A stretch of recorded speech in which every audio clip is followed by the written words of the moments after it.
Hello students, मेरा नाम है आकाश और आप मुझे देख रहे हैं आपके अपने यूट्यूब चैनल आकाश एकेडमिक्स पर। लास्ट हमने 11th क्लास के टॉप 5 क्वेश्चंस की वीडियो आपके सामने लेकर आए थे मैथ्स की। ठीक है, इसी प्रकार से आज हम उसको आगे बढ़ाते हुए आज हम 12th क्लास के रिगार्डिंग बात करेंगे। क्लास 12th में एक चैप्टर है हमारा डिटर्मिनेंट। अब डिटर्मिनेंट वैसे तो बहुत आसान टॉपिक होता है, ठीक है, बट इसमें कुछ क्वेश्चंस 1 मार्क्स के इस प्रकार से पूछे जाते हैं जो बच्चों को लगातार कंफ्यूज करते हैं। तो उन्हीं सवालों के आज हम बात करेंगे। कुछ क्वेश्चंस जो आपके एग्जाम में डायरेक्ट पूछे जाते हैं, लेकिन फिर भी जो बेसिक प्रॉपर्टीज होती हैं हमने उसकी नहीं पढ़ रखी होती हैं, जिससे हमें वो दिक्कत करते हैं। तो आज हम उन्हीं सवालों को देखेंगे। आपने भी अपना जो अभी फर्स्ट टर्म का एग्जाम दिया होगा, मिड टर्म का, उसमें आपने देखा होगा कुछ विद्यार्थियों के प्री बोर्ड्स के एग्जाम हो चुके हैं, उसमें भी आपने इन क्वेश्चंस को देखा होगा। तो चलिए शुरुआत करते हैं क्वेश्चंस की। जैसे आपके सामने ये पहला क्वेश्चन है भाई। फर्स्ट क्वेश्चन में क्या लिखा हुआ है यहाँ पर, ये आप डिटर्मिनेंट कंसीडर करना, ये डिटर्मिनेंट है, ठीक है, इसको आप डिटर्मिनेंट मानना। वो कह रहा है what are the possible values of x, हमें एक्स की पॉसिबल वैल्यूज बतानी है। ये हमारे सामने क्वेश्चन है। क्वेश्चन क्या है, 2 4 5 1, ठीक है, डिटर्मिनेंट निकालना है हमें इसका। और ये है हमारे पास 2x 4 6 एंड x। अब हम इसका डिटर्मिनेंट कैसे फाइंड आउट करेंगे, तो इसका डिटर्मिनेंट फाइंड आउट करने के लिए हम इसको इससे और इसको इससे मल्टीप्लाई करते हैं। 2 1 ज़ा 2 और ये 5 4 ज़ा 20 इज इक्वल टू, इसी प्रकार से आप इसको करेंगे तो ये हो जाएगा 2x स्क्वायर और ये हो जाएगा 6 4 ज़ा 24। अब आप यहाँ पे देखो ये कितना बन जाएगा भाई, ये बन जाएगा माइनस का 18 और ये हो जाएगा आपके सामने 2x स्क्वायर माइनस 24। अब आप इस 24 को जब इधर लेकर आएंगे तो हमारे पास क्या आ जाएगा, 24 माइनस होगा 6, ठीक है, तो यहाँ पर 6 आएगा is equal to 2x square. 2 से आप इसको काट देंगे 3 आ जाएगा। तो हमारे पास जो वैल्यू आ गई वो आ गई x square is equal to 3, यानी कि x is equal to under root में 3 एंड प्लस माइनस। सो यहाँ से हमें वैल्यू मिली एक x की √3 और दूसरी वैल्यू हमें मिली यहाँ पर x की माइनस √3। तो ये तो बहुत ही आसान सा, सरल सा, बेसिक सा सवाल था जो आप लोगों को आता भी होगा, ठीक है। अब हम अगले सवाल की तरफ बढ़ेंगे। नेक्स्ट क्वेश्चन देखते हैं हमारा अगला सवाल क्या है। तो नेक्स्ट क्वेश्चन की तरफ बढ़ते हैं भाई। नेक्स्ट क्वेश्चन ये है हमारे सामने, ए इज अ स्क्वायर मैट्रिक्स, ठीक है भाई। ए जो है यहाँ पर क्या है, एक स्क्वायर मैट्रिक्स है, ठीक, लिखा हुआ है उसने यहाँ पर ए जो है एक स्क्वायर मैट्रिक्स है। और हमारे लिए क्या बोल दिया उसने आगे, ऑर्डर क्या है इस मैट्रिक्स का, 3 है भाई, ठीक है। डिटर्मिनेंट ऑफ ट्रांसपोज ए हमें जो दिया हुआ है, ट्रांसपोज ए का डिटर्मिनेंट वो दिया हुआ है -3। हमें फाइंड आउट करनी है इसकी वैल्यू, ठीक है भाई। ए इंटू में ट्रांसपोज ऑफ ए इसका डिटर्मिनेंट। तो मैं आपको बताऊं, इसको मैं इस प्रकार से लिख सकता हूं, डिटर्मिनेंट ए इंटू में ए ट्रांसपोज का डिटर्मिनेंट। अब आप एक बात ध्यान रखें, डिटर्मिनेंट ऑफ ए जो होता है ना, वो डिटर्मिनेंट ऑफ ए ट्रांसपोज होता है, ठीक है, ये एक प्रॉपर्टी होती है, इसको आपको याद रखना है, ठीक। तो कुछ नहीं करना है, यहाँ पर ए डिटर्मिनेंट की जगह मैं यहाँ पर भी ट्रांसपोज रख देता हूँ और ये भी हमारा ट्रांसपोज है। तो ये हमारे पास हो जाएगा ए ट्रांसपोज का डिटर्मिनेंट का स्क्वायर, और ये हमें उसने दिया हुआ है, कितना दिया हुआ है, -3। तो -3 का स्क्वायर आप करोगे, योर आंसर विल बी 9। याद रखने वाली बात क्या है, ये याद रखने वाली बात है, ठीक है। तो आपका आंसर कितना आ जाएगा भाई, 9 आ जाएगा। कितना आ जाएगा आपका आंसर, 9 आ जाएगा। चलिए अगले सवाल की तरफ बढ़ते हैं। नेक्स्ट क्वेश्चन देखते हैं क्या है। ये दिया हुआ है भाई, कह रहा है के की वैल्यू फाइंड आउट कर दो, और ये जो है एक सिंगुलर मैट्रिक्स है, ठीक है। जब ये एक सिंगुलर मैट्रिक्स इस प्रकार से बोल दे और हमें कह दे के की वैल्यू फाइंड आउट करनी है, तो सिंगुलर मैट्रिक्स के लिए डिटर्मिनेंट ऑफ ए जो हो जाता है बच्चे, वो हो जाता है हमारे पास क्या, 0, ठीक। यानी कि इसका डिटर्मिनेंट जो है के 8 4 2k का जो डिटर्मिनेंट हो जाएगा वो किसके बराबर हो जाएगा, 0 के बराबर हो जाएगा। अब आप इसको सॉल्व करो, देखो इसको मल्टीप्लाई करोगे तो ये आएगा 2k स्क्वायर, ये करोगे आप माइनस का 32 इज इक्वल टू 0। 32 उधर जाके प्लस का हो जाएगा भाई, यानी कि आपके पास जो यहाँ से हम कैंसिल कर देंगे, के स्क्वायर की वैल्यू आ जाएगी 16।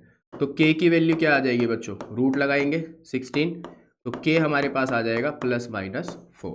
ये हमारी के की वैल्यू आ जाती है +-4। ऑप्शन नंबर सी हमारा यहाँ पर क्या हो जाएगा, आंसर हो जाएगा।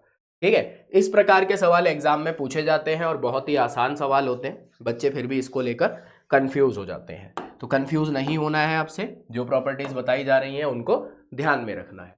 अब देखिए ये एक सवाल है हमारे सामने, ये भी बहुत आसान सा क्वेश्चन है, बट अब इसको समझेंगे कि करना किस प्रकार से।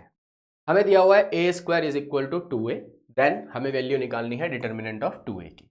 तो देखिए आपको दिया हुआ है A square is equal to 2a, पहली चीज। तो अब मैं आपको यहाँ पर बताऊँ ये ए स्क्वायर है, मैं पहले ना दोनों साइड डिटर्मिनेंट अप्लाई कर देता हूँ, क्योंकि हमें जो वैल्यू निकालनी है वो 2a की निकालनी है। ठीक है, अब यहाँ से ये ए स्क्वायर को मैं a इंटू में a ऐसे लिख सकता हूँ, ये ट्वाइस ऑफ a हो जाएगा। ठीक है, इसको आप अलग अलग कर लो इस प्रकार से। और यहाँ अगर आपको मैं प्रॉपर्टी बताऊँ, तो अगर हमारे पास k डिटर्मिनेंट a है, k यहाँ पर कोई कांस्टेंट हो सकता है, तो ये प्रॉपर्टी होती है k की power n of determinant a, और n जो है यहाँ पर ये होता है ऑर्डर ऑफ मैट्रिक्स, जो हमारी मैट्रिक्स का क्या है, ऑर्डर है। तो इसको भी आप इसी प्रकार से चेंज करेंगे, 2 ऑर्डर क्या दिया हुआ है मैट्रिक्स का, 3 दिया हुआ है, क्या दिया हुआ है 3, यानी कि 2 का क्यूब डिटर्मिनेंट a। तो भाई ये हो जाएगा हमारे पास डिटर्मिनेंट a 8 डिटर्मिनेंट a। ठीक है, ये ध्यान रखना, उसने नॉन सिंगुलर मैट्रिक्स बोला हुआ है। ठीक है, कोई दिक्कत नहीं है। अब हम इसको इधर लेके आते हैं, determinant a into determinant a minus 8 determinant a is equal to 0। यहाँ से आपका डिटर्मिनेंट ऑफ a बाहर आ जाएगा, ये रह जाएगा determinant a minus 8 is equal to 0।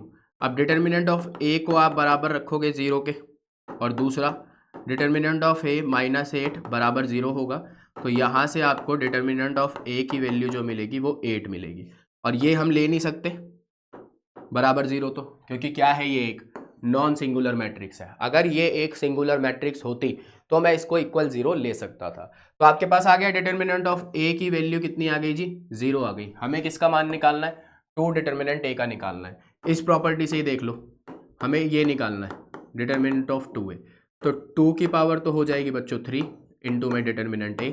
अभी मैंने ये प्रॉपर्टी बताई ना आपको, 2 का क्यूब 8 होता है, डिटर्मिनेंट ऑफ a का मान कितना है 8 है, तो 8 8 जा 64। तो देखो 64 है हमारे पास, बिल्कुल है। तो ऑप्शन नंबर सी हमारा यहाँ पर क्या हो जाएगा, आंसर हो जाएगा। ठीक है, ये प्रॉपर्टी आपको ध्यान रखनी है। ठीक है, डायरेक्ट याद रखनी होती है ये प्रॉपर्टी हमें। इसमें क्या रहता है कि भाई डायरेक्ट लगाई आंसर निकाल दिया, और ये वही क्वेश्चन है जो 1 मार्क्स के अंदर आपको लगातार देखने के लिए मिलते हैं, लेकिन हम इन प्रॉपर्टीज को नहीं पढ़ते, जिसकी वजह से हम इन क्वेश्चन को अटेम्प्ट नहीं कर पाते। चलिए अगले सवाल की तरफ बढ़ेंगे। नेक्स्ट क्वेश्चन है हमारे सामने, ये तो हो गया ना, नहीं नहीं ये नहीं हुआ, हमने वो किया था। यहाँ पे क्या कह रहा है, if determinant of A is a square matrix, क्या बोल रहा है, determinant of A is a square matrix, और ए स्क्वायर बराबर दिया हुआ है twice of determinant A square बराबर दिया हुआ है 2a। ठीक है, तो हमारे पास ए स्क्वायर का मान दिया हुआ है 2a, वही पीछे हमने किया था। अभी डिटर्मिनेंट लगाऊंगा तो मैं इसको इस प्रकार से लिख सकता हूँ, और ये हो जाएगा 2 का क्यूब ऑफ डिटर्मिनेंट ए। अभी जो पिछले क्वेश्चन में हमने प्रॉपर्टी लगाई थी, तो यहाँ से ये हो जाएगा डिटर्मिनेंट ऑफ ए, और ये determinant of A is equal to 8 determinant of A. Same चीज़ है, ये इधर आएगा, डिटर्मिनेंट कॉमन आ जाएगा, determinant of A minus 8 is equal to 0। तो डिटर्मिनेंट ऑफ ए बराबर 0 ले सकते हैं हम। यहाँ पे उसने बोला हुआ है हमसे कि डिटर्मिनेंट ऑफ ए हम 0 ले सकते हैं। ठीक है, क्योंकि क्यों ले सकते हैं, क्योंकि ये एक स्क्वायर मैट्रिक्स है। और इसी प्रकार से डिटर्मिनेंट ऑफ ए माइनस 8 बराबर 0 होगा, तो डिटर्मिनेंट ऑफ ए बराबर 8 आ जाएगा। तो यहाँ पे हमें जो डिटर्मिनेंट ऑफ ए की वैल्यू मिलेंगी वो 2 वैल्यू मिलेंगी। उसने हमें डिटर्मिनेंट ऑफ ए ही निकालने के लिए कहा था। ठीक है ना भाई, आई होप यहाँ तक आपको क्वेश्चन समझ में आए होंगे, और जो तरीका बताया गया है वो ध्यान रखना है। जैसे यहाँ पे क्या प्रॉपर्टी लगाई है, अभी पिछले क्वेश्चन में बता दी थी कि ए का डिटर्मिनेंट इज इक्वल टू के की पावर एन ऑफ डिटर्मिनेंट ए, और एन क्या है यहाँ पर, ऑर्डर ऑफ मैट्रिक्स है। एन क्या है यहाँ पर, ऑर्डर ऑफ मैट्रिक्स। ये बात आपको ध्यान रखनी है। चलिए अगले सवाल की तरफ बढ़ते हैं। नेक्स्ट क्वेश्चन देखिए भाई, ये दिया हुआ है हमें, if A is a square of order 3, square matrix होगा यहाँ पर। ठीक है भाई, ए जो है स्क्वायर मैट्रिक्स है, यहाँ पर मैट्रिक्स होगा, मैट्रिक्स लिख लेंगे, ये मैट्रिक्स होगा। Of order 3, determinant of A is equal to 5 दिया हुआ है, डिटर्मिनेंट ऑफ ए 5 दिया हुआ है, हमें निकालना है determinant of adjoint A, determinant of adjoint A. तो बेटे इसका जो होता है प्रॉपर्टी वो होता है determinant of A n minus 1। n जो है, n क्या है, ऑर्डर ऑफ मैट्रिक्स है, इस बात को ध्यान में रखें, ठीक है भाई। तो यहाँ पे ये हमारा डिटर्मिनेंट ऑफ ए, n का मान कितना है भाई, n हमारा क्या है, ऑर्डर ऑफ मैट्रिक्स क्या है, 3 है, 3 माइनस 1, डिटर्मिनेंट ऑफ ए कितना दिया हुआ है, 5 दिया हुआ है, तो 5 का स्क्वायर कर देंगे आप, your answer will be 25। Direct question exam के अंदर इस प्रकार के आपको देखने के लिए जरूर से जरूर मिलेंगे, इस बात को ध्यान रखना, ठीक है भाई। चलिए आगे बढ़ते हैं अगले क्वेश्चन की तरफ। सेम क्वेश्चन आ गया, हमसे बोल रखा है ए जो है वो स्क्वायर मैट्रिक्स है, ऑर्डर क्या है, 3 है, डिटर्मिनेंट ऑफ ए कितना दिया हुआ है भाई हमें, डिटर्मिनेंट ऑफ ए कितना दिया हुआ है हमें, माइनस का 4, ठीक है भाई। और हमें निकालना है डिटर्मिनेंट ऑफ एडजॉइंट ए। अभी बताया मैंने आप लोगों को, adjoint A is equal to determinant of A n minus 1, n जो है ऑर्डर ऑफ मैट्रिक्स है, डिटर्मिनेंट ऑफ ए दिया हुआ है -4, n है 3 माइनस 1, तो बेटे -4 का square, your answer will be 16। क्या आ जाएगा आपका आंसर, 16 आ जाएगा।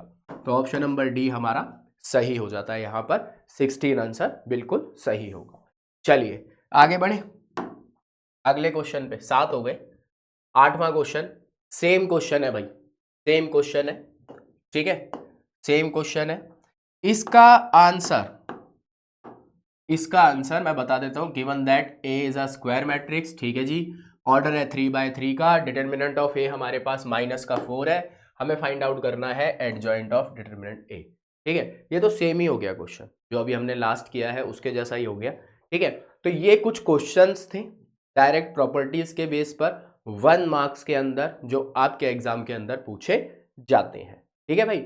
इसी प्रकार की और वीडियोस आपको लगातार मिलती रहेंगी, हम कोशिश करेंगे कि ज़्यादा से ज़्यादा मैथ्स की वीडियोस आपको प्रोवाइड करवाएं। सो आज के लिए इतना ही, फिर मुलाकात होगी। वीडियो अच्छी लगी हो तो वीडियो को लाइक करें, शेयर करें, चैनल पर अगर नए हैं तो चैनल को सब्सक्राइब जरूर करें। Thank you so much.